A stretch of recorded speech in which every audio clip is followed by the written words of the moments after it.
The Incredibles 2 is the long-awaited Disney sequel, and there's a lot of people that are excited about this movie. The whole crew's back, the whole cast is back, and what has it been, 14 years? 14 years. Yeah, so we've been very excited about this movie, especially you have been incredibly excited, no pun intended, with this whole thing. I do enjoy the first one. What do you think of the first one, just real quick? Oh, I admire the first one. It's probably my second favorite animated movie of all time. Next to Lion King, it's in my top 15 of all time. I mean, I absolutely adore the first one, so I was very excited going into this one. Right, and in this one, it kind of takes place pretty closely after the first one. Yeah, almost immediately after. Yeah, we just dive right in. So let's get to the plot, to the themes. Did you enjoy the direction they took this movie? Oh, yeah, I loved it. I loved how they kind of flipped the dynamic where the first movie was about Mr. Incredible, Bob, and his struggle and his kind of like going through a midlife crisis. And they do focus on him, but the focus on this one is even more so on Elastigirl. Yeah, it's her show. And what she has to deal with. And her conflict, her inner conflict of being there for her family, being there for the entire world. Because you have these incredible powers, you have to, use them and help save the world. But at the same time, you're a mom, and you have to take care of your family. Yeah. So just like in the first one, how Bob was kind of torn in between two places. I like how they transferred this to Helen and made her the protagonist. Yeah, and we always have this fear of these 10-year-plus sequels and everything like that, And this one was long-awaited, and I think they delivered. Like, this keeps right with the same themes, right with the same comedy, and quite possibly some of the best action I've seen this year. Oh, absolutely. The action in this movie, top to bottom, is great. Right from the opening scene, I remember going into this, I was like, oh, okay, it's going to be a little bit more focused on Elastigirl, but I liked all the cool stuff they did with Mr. Incredible and showing his powers in the first one. Mm-hmm. Elastigirl's powers are way cooler. Way cooler. Made for way better action. And I think that, just the action in every scene, every piece of action was just breathtaking. Yeah, and everything was utilized properly with this.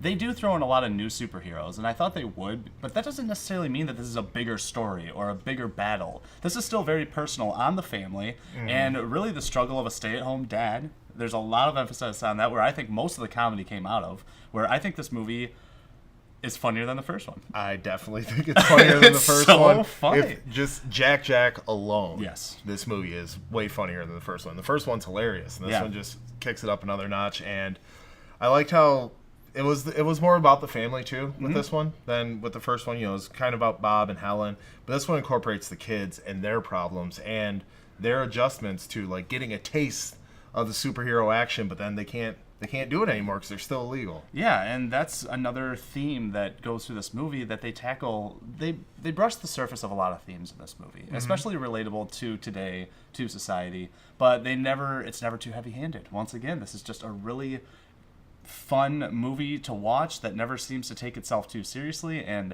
the funniness. I have to go back to the dad, the expressiveness on his face, the reactions of some of the things that he has to deal with, and I just think there's something for everyone in this movie when it comes to relatability. Yeah, it's hard to really, throw any kind of shame on this movie just because it was so entertaining, and like with the first one, they did so many things with the animation, just, of course, the CGI in these superhero movies, especially the MCU ones, they look great, and they have great scenes of action in some of them. But with this one, with the animation, the possibilities are limitless. And Brad Bird knocks it out of the park again. Yeah, it totally works. And another thing that I liked about this movie a little bit more than the first one is the setting. They have a lot of cool set pieces in this. It's a little more urban, a little more city-based, which I really liked about it. I liked the jungle setting that they had in the first one, but I kind of liked it more in the city this time around. Yeah, I like that they changed the urban setting, and I like the new characters that they added too, with Bob Odenkirk and Catherine Keener voicing these two new characters. I love Bob Odenkirk's character, like how he's kind of like how our culture is about these superhero movies, where it's like he's older, but he's like, oh man, remember all this cool stuff from when we were a kid? Like, let's have it now. So it's kind of weird how he was like a reflection of like the society today and how we view comic book culture. They have this great passion for it, and I think that Bob Odenkirk's character was a perfect like personification of that. And a perfect voice for it too, man. I really just like listening to that guy's voice. He has a lot of enthusiasm to him. So we liked so much of this movie. Was there anything that just, if any flaws?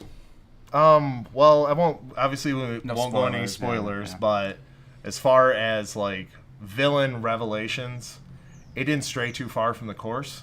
No. From like, who's controlling things behind the scenes type.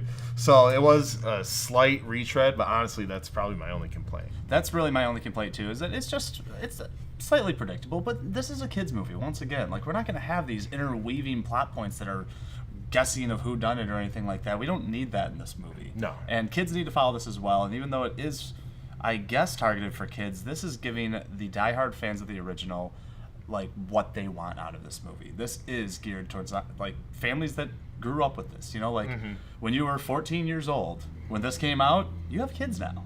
You know, like you're growing up, and this is something parents and kids can enjoy together. Yeah, absolutely. And I think the most surprising thing about this movie was that in between the subsequent 14 years between these two movies, we've gotten a whole slew, like tons and tons of comic book movies from the Dark Knight trilogy, the MCU, the DCEU, Fox, and the whole X-Men universe. And so I felt like it was going to be a challenge for this movie. Like, we've seen so much comic book action. We've seen so many themes explored. Is it going to give us anything new? And it absolutely did. Yeah, it 100% does, and it just always boils down to these characters. You know, they're funny, they're relatable, they're likable. And when I enjoyed the non-action scenes just as much or more than I did with the action scenes. So it's not all about that. It's just all of the components coming together, and once again, just like the first one, knocked it out of the park. Yeah, you care about these characters. I mean, I can pick any one of them, and I wanted more of them. Yeah. I wanted more Elastigirl, I wanted more Mr. Incredible, and I definitely wanted more Jack Jack. I know, and Jack they give Jack, you a lot of Jack Jack. They do. Oh, they do. And Jack Jack steals the show. Buffs. So there are our thoughts on The Incredibles 2. Dennis, let's put a score to this thing. What do you think? It completely closes that 14-year gap. This movie picks up right where the first one left off, and there are some plays on nostalgia, but it's not overly nostalgic. It breaks new ground. It takes you new places. Is it a perfect movie? No, but it's getting a perfect score. I'm giving Incredibles 2 a 10 out of 10. Wow. Okay. There you go. Absolutely loved it. Yeah. I'm happy to hear that from you, because I know you had expectations for this, and not only did they meet them, they just seamlessly went about it. Like, it just felt natural. Yeah. You know, it's like they didn't even, I don't know, it never felt forced at all. This No. is just a very naturally funny, action-packed movie. Probably the best time I've had at the theater this summer, if not this year. Not going to go quite as high, but I am going to go a 9. I highly recommend this film. It is so good to see these characters back on screen, and I think fans of the original will undeniably not only love this, but maybe like it more. Buffs. All right, guys, that's our review of The Incredibles 2. Have you seen it? Are you planning on seeing it? What'd you think of even the first one? Leave all your comments down below. And be sure to join us next week when we review Jurassic World Fallen Kingdom. We'll see how this one goes. I'm excited about it. I'm kind of excited for it, too. Yeah. I'm really excited to see what J.A. Bayona can do with the material. Yeah. So we'll bring you that review next Friday. But no matter where you are, no matter who you're with, Watch more movies.